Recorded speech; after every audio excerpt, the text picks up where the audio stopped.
Ask an expert and they'll say it'll never work, but then we'll never do anything. How do we know when something won't work versus when they will?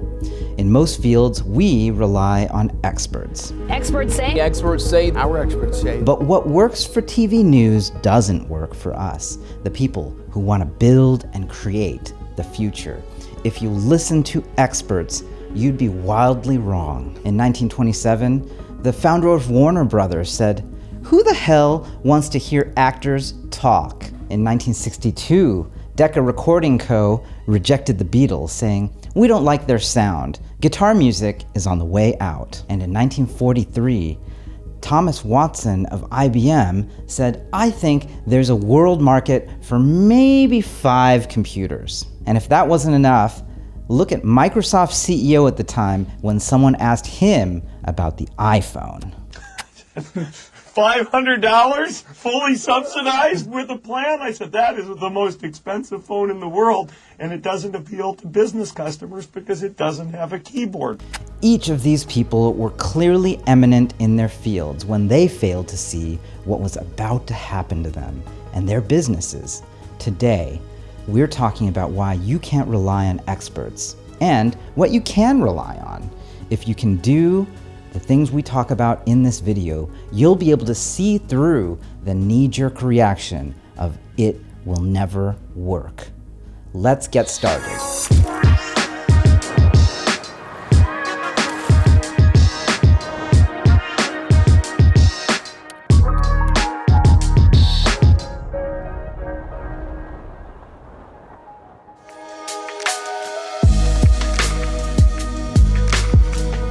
In the end, when you are surrounded by people who say you're right, and of course society wants you to project that if you're a leader, that you're right all the time.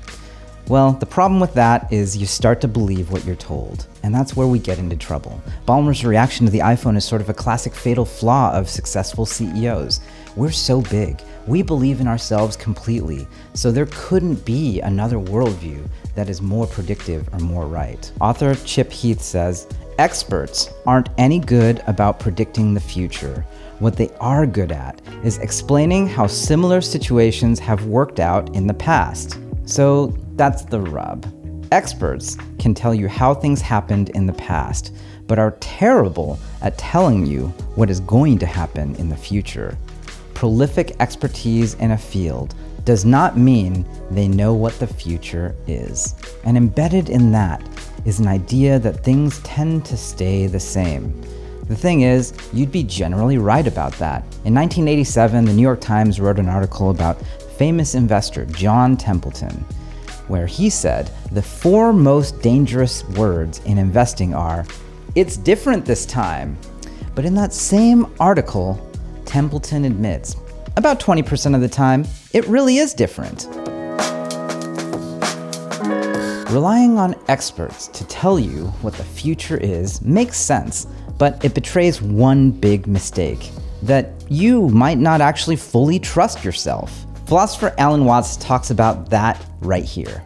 So you see, when you select an authority who will help you to improve yourself, it's like hiring the police out of your tax money and putting them in charge of seeing that you obey the law. I mean, can't you take care of yourselves? It's just like that. You can't rely on other people to tell you how the world will be. They can inform and guide you, but it's no substitution for you deciding for yourself.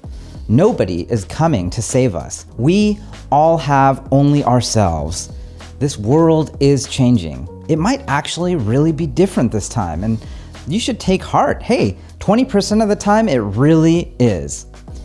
But the thing to remember is if you have the skills, the network, and the capital to make it happen, those are actually the missing pieces. You can turn that 20% into 100% certainty. Paul Graham says, instead of trying to point yourself in the right direction, admit you have no idea what the right direction is, and try instead to be super sensitive to the winds of change. The way to come up with new ideas is not to try explicitly to, but to try to solve problems and simply not discount weird hunches you have in the process. One of my favorite questions to shake these things out is, why won't this work? Salman Farid of robotics as a service company Formic and Initialized Co. actually got off the ground because of that exact question. Why won't this work?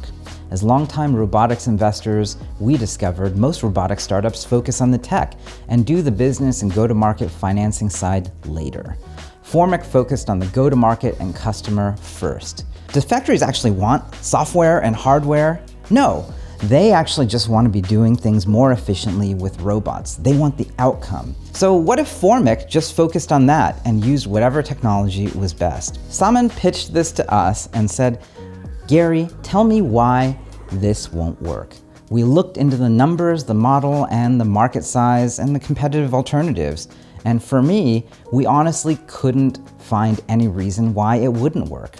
I have no reason to doubt that I can put a robot in front of every single press and produce. So we funded it. And now Formic is working in dozens of factories across the United States doing machine tending jobs.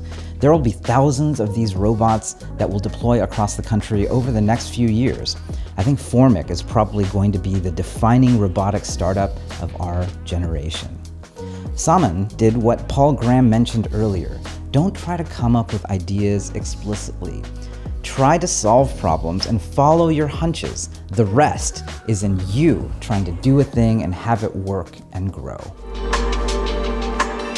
If you can transition from why not to actually building it, you enter a magic state that allows you to manifest the crazy ideas into reality. Imagine for a moment being businessman Ray Kroc and going to order a burger for the very first time at one of the first McDonald's restaurants. 15 cents is your change? Here you are. What's this? Your food. No. I just ordered. And now it's here. If you find something truly different, it will feel just like that. Why couldn't it work? Of course it could. If you want to see how this works in real life, you got to look at what Sam Bankman-Fried did with FTX and Alameda Research, his trading firm. And he did this in the last 2 years. He took advantage of a once-in-a-lifetime crypto spread trade. This is on my friend John Coogan's channel. You got to check out his channel after watching this video. In theory, you could arbitrage this. Buy Bitcoin in the United States, transfer it to a Korean exchange, sell it for Korean won, transfer the money out from Korea back to the US, and make a 30 to 50% profit on each trade. But this strategy wouldn't scale because Korean capital control laws limit foreign transactions over $5,000. However, Sam found a similar opportunity in Japan. The premiums were lower, only 5 to 20% above US prices, but this could still prove immensely profitable. Alameda could only do this for a few weeks, but they still made over $20 million cash. They rolled $1 million into $20 million, and Sam now has a fortune of over $10 billion. Go watch John's channel for the amazing video that he actually made about this whole process. It's one of the craziest stories I've ever seen, and it underscores how supremely powerful it is when you translate an idea into action. I'm pretty sure that at some point Sam had to ask his friends, why wouldn't it work? The answer was, it would, and it did. That's actually the feeling I'm generally looking for when we at Initialized take pitches. Is there something that is happening in the world that means this is going to take over everything? Are the founders the kind of people to walk into a problem space and have good intuition about how to build a durable business that can grow the way we need a startup to grow? Why can't it work? And if it can, we really might have something, sometimes something that could be worth tens or hundreds of billions of dollars. In the book, The Rational Optimist, Matt Ridley writes, a constant drumbeat of pessimism usually drowns out any triumphalist song. If you say the world has been getting better, you may get away with being called naive and insensitive.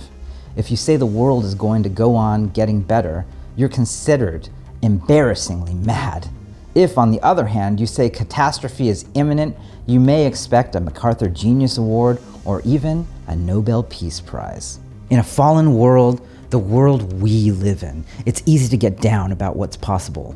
But the people who are going to create something from nothing, they know it's going to come from a concrete, definite version of optimism that pushes you into problem spaces that need you, into markets that are yet unknown, but ready for the taking, and into that very special moment where you, yes you, can prove the experts wrong.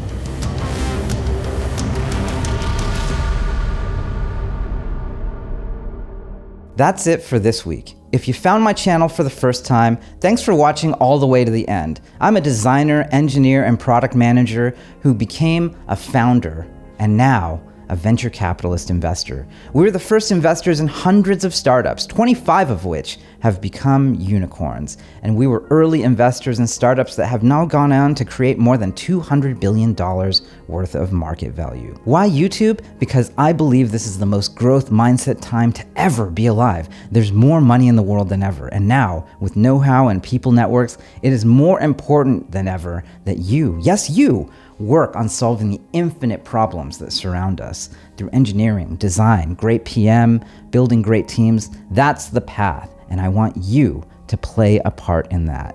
If you like this, please share this on LinkedIn, Twitter, or wherever you might be. Hit subscribe and the bell icon. And if you have questions about your journey into startups and what you can do to be a part of this revolution, leave a comment right down below. We're here to make this pie as big as possible.